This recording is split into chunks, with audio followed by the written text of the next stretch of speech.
Project Management Insights, providing project managers with professional development in the interpersonal skills areas of leadership, team building, and communication.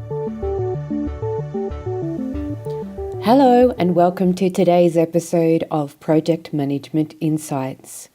This episode is sponsored by Gantt Pro, interactive online PM tool for timelines and Gantt chart lovers. Has a simple UI with drag and drop simplicity. Create your first project in 7 minutes. An onboarding process and learning curve are really short. Great features for project managers: workload, custom working days, auto scheduling, critical path, and a project baseline.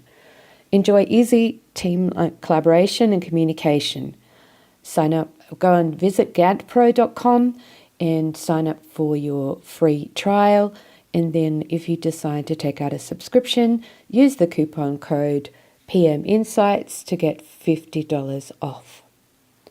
Okay, so today in this episode, I want to talk about disagreement. I'm not going to call it conflict. I'm going to call it disagreement, because I think conflict has a totally different perspective or connotation when we think about it.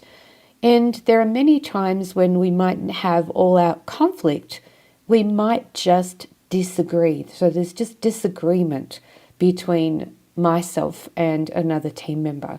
So I want to take a look at this, because disagreement is one of those interesting things that often creates a lot of stress and tension in our day.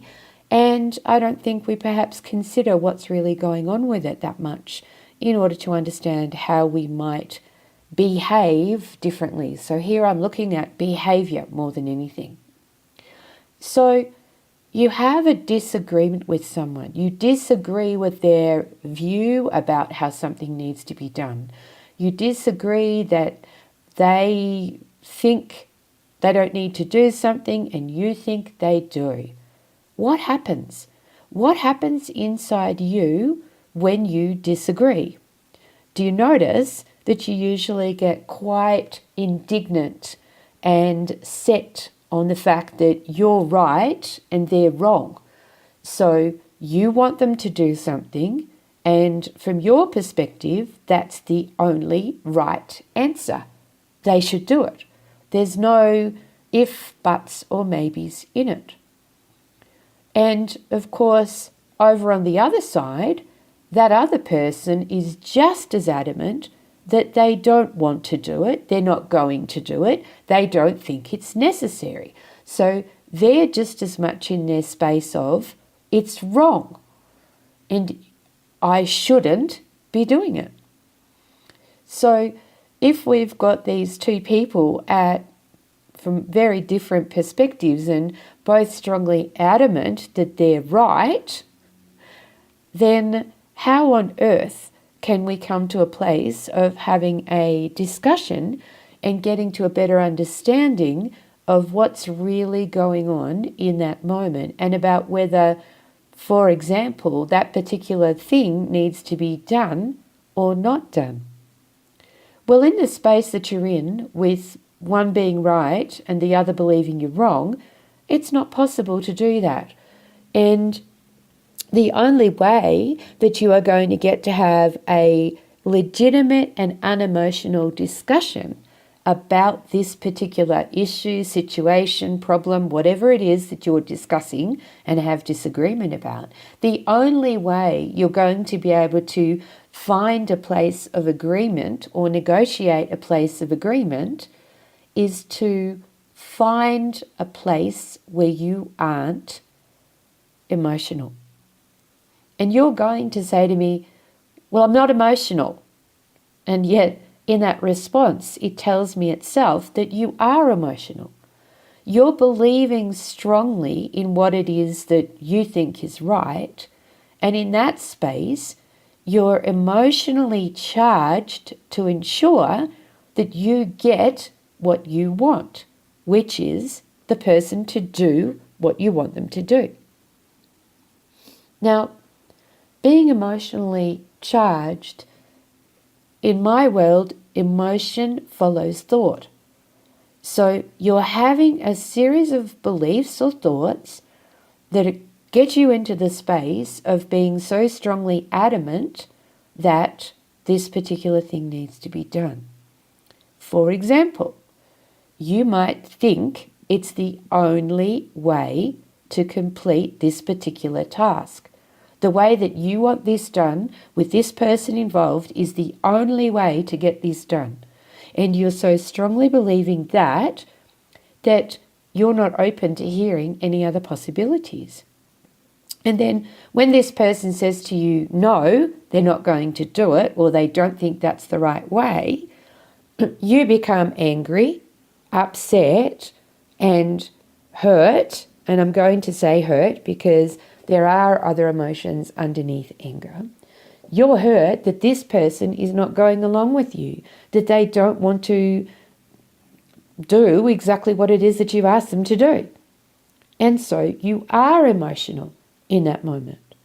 Your voice is tinged with emotion. You will respond emotionally in an emotional way to whatever this person says or does. And that person will subsequently hear that emotion. And that will have them put up their defenses and or become emotional themselves, because they will just as strongly want to, support? No, they will want to get their point across just as strongly and just as adamantly as what you do. So your anger is going to meet nothing but anger from the other side. This is what I mean about being emotional. And often it is unconscious. We are not aware that we are actually emotional in that moment. What I would ask you to do when you find yourself in a place of disagreeing with someone is to notice your emotional response. You'll notice it in your body more than anything. And I know it's not something that you might normally do as a standard thing, to tune in and check in with the body and to notice what's happened. Have you clenched your fists? Do you feel really tense and tight in your body? Are you feeling that your voice or throat's constricted? What sort of other things do you notice happen in your body when this disagreement occurs? Notice the reaction that you're having. That's your emotional reaction. Then slow down and become really aware of where your mind was. What were you thinking and believing in that moment to have reacted that way or acted that way? There'll be a belief or a thought, and then you might want to ask yourself this question: is what I was believing true? Is this really the only way to do this particular task? Do I really need that task done? Ask that question, and all of a sudden you might be open to at least hearing the other person's perspective. If you calm down and you take the emotion out of the situation, you might then be more open to having a discussion with that person. Tell me why you think it doesn't need to be done. Tell me why you believe that's not the only way. What do you know that I don't know that has you think that there's a different or a better way of doing it? Be open to having this conversation, because this conversation is an unemotional conversation where you get to understand and learn from the other person's perspective with an openness that then will allow you to gain knowledge and information that might mean that you shift your perspective. I'm not saying you have to. I'm not saying that just because I'm asking you to look into your emotion and consider stepping into the conversation without the emotion that you have to give in. No, what I'm saying is you go in with a full understanding of the other person's perspective. You already have your perspective. Then you might be able to look at the situation with an overarching openness that means that you come to the best possible outcome for that given situation, issue, problem, whatever it is that you're dealing with. An openness, not a closed perspective based on your emotional, one-sided, tunnel vision outlook on the only way to resolve this particular thing. So be open to noticing your reactions, noticing when you're locked into believing that your way is the right way and the only way.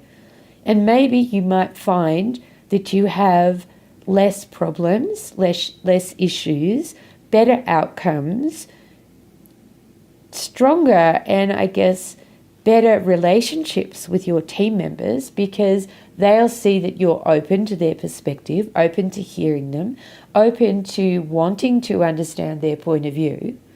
And overall, there will be less disagreements on your team, which will ultimately lead to more success and better outcomes. So just consider next time you're having a disagreement, what's really going on for you, and take the time to slow down and pay attention, both to your emotional reactions and to whether you're locked into just and simply being right. All right, I wanted to let you know that I have set up a Twitter account for Project Management Insights. So go follow me on Twitter, because we're going to be having some discussions about project management issues, problems, the things that you're having biggest problems with. I will probably be doing some quick Q&A sessions as well, so you can ask a question and I will gladly dive in with my answers to the solutions. So if you are having problems with anything on your project, just come in with a broad outlook perspective. You don't have to describe anything in real detail and cause issues with naming names or anything like that, but keep it at a high level and let's get some Q&As going on the Twitter account, Project Management Insights. Go follow me. And I look forward to interacting with you there.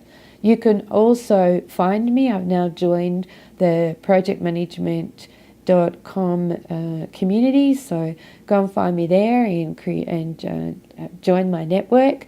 And I look forward to interacting more with you and discussing these leadership, communication and team building issues on your projects.